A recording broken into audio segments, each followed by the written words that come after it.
आज हम लोग अभी पढ़ने जा रहे हैं मोलिकुलर वेट ऑफ मिक्सचर। जैसे कि हम लोग क्या जानते हैं, हम लोग एटॉमिक मास जानते हैं, मोलिकुलर मास जानते हैं, मतलब एटॉमिक वेट जानते हैं, मोलिकुलर वेट जानते हैं।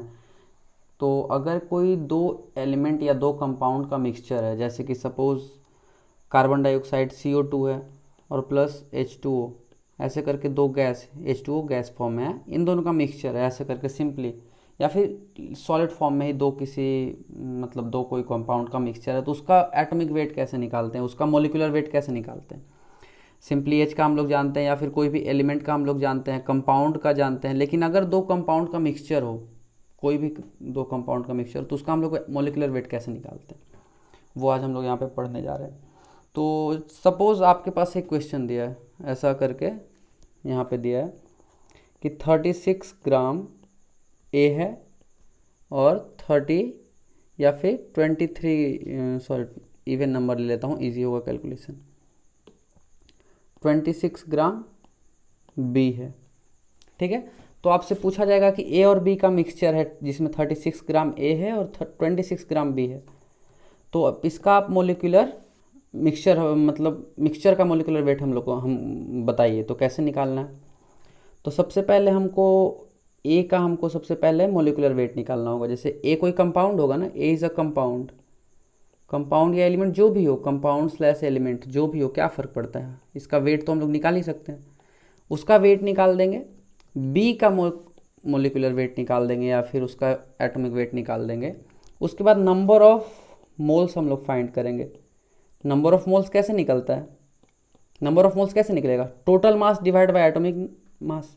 जैसे कि यहाँ पे क्या है 36/ए का atomic mass plus 26 divide by B का एटॉमिक मास। हम लोग कैसे निकालते हैं, जैसे कि अगर हम लोग को पता है कि एक ऑब्जेक्ट का वेट अगर सपोज x ग्राम है, तो 1 kg में कितना ऑब्जेक्ट होगा, ऐसे करके अगर कोई क्वेश्चन है कि 1 kg में कितना ऑब्जेक्ट है, तो हम लोग कैसे करेंगे 1 kg डिवाइड बाई x ग्राम, वैसे करके निकालते हैं ना। तो ऐसे ही दिया है यहाँ पे, मोलिकुलर मास हम लोग को पता है और 36 ग्राम है, तो बोलेगा 36 ग्राम में कितना मोल है, तो नंबर ऑफ मोल्स हम लोग यहाँ पे निकाल सकते हैं।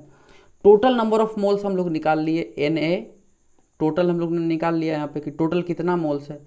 अब क्या होता है एटॉमिक वेट या फिर मोलिकुलर वेट, क्या होता है मोलिकुलर वेट, हम लोग यहाँ पे क्या निकालना है, तो मोलिकुलर वेट हो जाएगा total weight divide by number of moles, total weight divide by number of moles. ये कैसे आए ये अब समझिए। पहले यहाँ पे बोल रहा है कि 5 मोल है, या फिर सपोज x मोल है, x मोल का वेट दिया हुआ है ना क्वेश्चन में कि 36 ग्राम है और 26 ग्राम है, ऐसा करके एक एग्जांपल मैंने लेके दिखाया है कि 36 ग्राम 26 ग्राम है। तो टोटल वेट कितना है 36 प्लस 26 कितना हो गया 62 ग्राम। तो 62 ग्राम में सपोज x मोल है, तो 62 ग्राम x मोल है, तो एक मोल का वेट को ही तो मोलिकुलर वेट कहेंगे ना, एक मोल के वेट को ही तो मोलिकुलर वेट कहते हैं। तो एक मोल के लिए क्या होता है न्यूट्री मेथड से 62/x, x हो गया नंबर ऑफ मोल्स और 62 हो गया टोटल वेट, गिवन जो वेट है हमारे पास वो हो गया टोटल वेट, और यहाँ पे x इक्वल टू हो गया नंबर ऑफ मोल्स। तो ये हो गया क्या हमारे पास मोलिकुलर वेट का फॉर्मूला, कि अगर हम लोग किसी भी मिक्सचर का हम लोग को मोलिकुलर वेट निकालने को बोला गया है, कि कोई भी मिक्सचर का दे दिया कंपोजिशन या फिर वेट दे दिया कि इस मिक्सचर में इतना ग्राम एक कंपाउंड है और इतना ग्राम दूसरा कंपाउंड है, तो उसका कंपाउंड टोटल वो मिक्सचर का मोलिकुलर वेट हम लोग कैसे निकालते हैं, वो ऐसे निकल जाएगा। अब हम लोग चलिए क्वेश्चन करके देखते हैं, क्वेश्चन करने से ज़्यादा क्लियर हो जाता है कॉन्सेप्ट, तो एक क्वेश्चन कर लेते हैं। क्वेश्चन में क्या है कि CH4 कितना है 32 ग्राम है एंड N2 कितना है 28 ग्राम।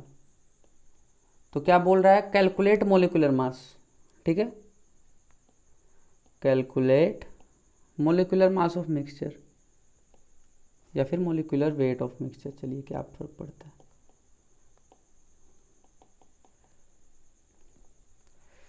ठीक है, चलिए इसको सॉल्व करते हैं। हम लोग CH4 का पहले मोलिकुलर वेट निकालते हैं या फिर मोलिकुलर मास निकालते हैं। CH4 का कितना हो गया 12 कार्बन का प्लस 4 हाइड्रोजन, टोटल हो गया 16। मोलिकुलर वेट कैसे निकालते हैं, सबका अलग अलग करके जोड़ देते हैं। अगर नहीं पता तो क्या, कोई भी कंपाउंड है उसका हम लोग को एलिमेंट का मोलिकुलर वेट पता रहता है जनरली, कार्बन ये सब को आपको याद कर लेना चाहिए। अब आप लोग 11th 12th में आ गए हैं तो याद कर लीजिए। एटलीस्ट 30 तक आप मोलिकुलर वेट और उसका एटॉमिक नंबर याद कर लीजिए सबका।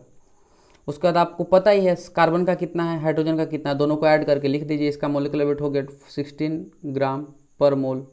ठीक है, अब निकालते N2 का। N2 का कितना होता है 2 × 14 = 28। इसका हो गया 28।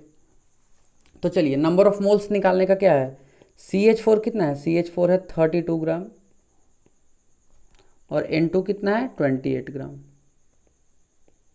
नंबर ऑफ मोल्स निकालते हैं, number of moles. Number of moles क्या होता है, given weight by molecular weight 32/16 = 2। यहाँ पे कितना हो जाएगा, गिवन वेट कितना है, गिवन वेट है 28 gram divide by molecular mass कितना है 28, ये हो गया 1। तो टोटल नंबर ऑफ मोल्स कितना हो गया, 2 + 1, 2 मोल है CH4 का और 1 मोल है नाइट्रोजन का, टोटल हो गया 3 मोल्स। हमारे पास जो मिक्सचर दिया उसका वेट कितना है, वेट कितना है 32। टोटल वेट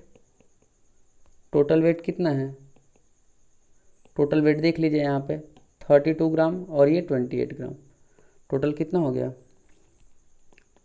32 + 28, ये हो गया 60 ग्राम।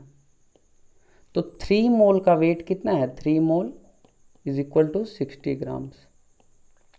तो 1 मोल का वेट को ही तो मोलिकुलर वेट कहते हैं, तो 1 मोल के वेट का कितना है 60/3 = 20 ग्राम पर मोल। समझ में आ रहा है ना क्या बोल रहे हैं।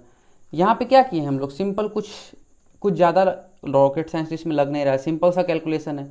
मास दिया है कार्बन CH4 का दिया है, नाइट्रोजन का दिया है। तो नाइट्रोजन का पहले हम लोग देख लिए कि उस मिक्सचर में नाइट्रोजन का कितना मोल है और CH4 का कितना मोल है। तो टोटल नंबर ऑफ मोल्स आ गया 3। अब टोटल मास हम लोग को पता है 32 + 28 60, टोटल मास हो गया 60। तो हम लोग क्या करेंगे, 3 मोल्स का वजन है 60 ग्राम्स, तो 1 मोल का वजन कितना होगा 60/3 = 20 ग्राम पर मोल। यही हो गया हमारा मोलिकुलर वेट। तो मोलिकुलर वेट कितना आ गया, मोलिकुलर वेट हो गया 20। ठीक है, यही हम लोग को यहाँ फाइंड करना था, मोलिकुलर वेट आ गया। इतना सिंपल सा ये सब क्वेश्चन होता है। आपको कोई भी ऐसा क्वेश्चन आया, कोई भी कितना भी डिफिकल्ट क्वेश्चन आया, आपको सिंपल क्या करना है, सबसे पहले नंबर ऑफ मोल्स निकालना है मिक्सचर में। नंबर ऑफ मोल्स निकाल के क्या करना है, उसको फिर हम लोग वहाँ से टोटल वेट ले करके नंबर ऑफ मोल से डिवाइड कर देंगे, आ जाएगा एटॉमिक या फिर मोलिकुलर वेट जो भी है उस मिक्सचर का। तो ये आज का टॉपिक था, मोलिकुलर वेट ऑफ मिक्सचर। छोटा सा टॉपिक है इसलिए ज़्यादा इसमें टाइम देने का कोई मतलब नहीं बनता है। और अगर कुछ डाउट है तो प्लीज़ कमेंट सेक्शन में पूछ सकते हैं आप। और आज के लिए इतना ही, मिलते हैं अगले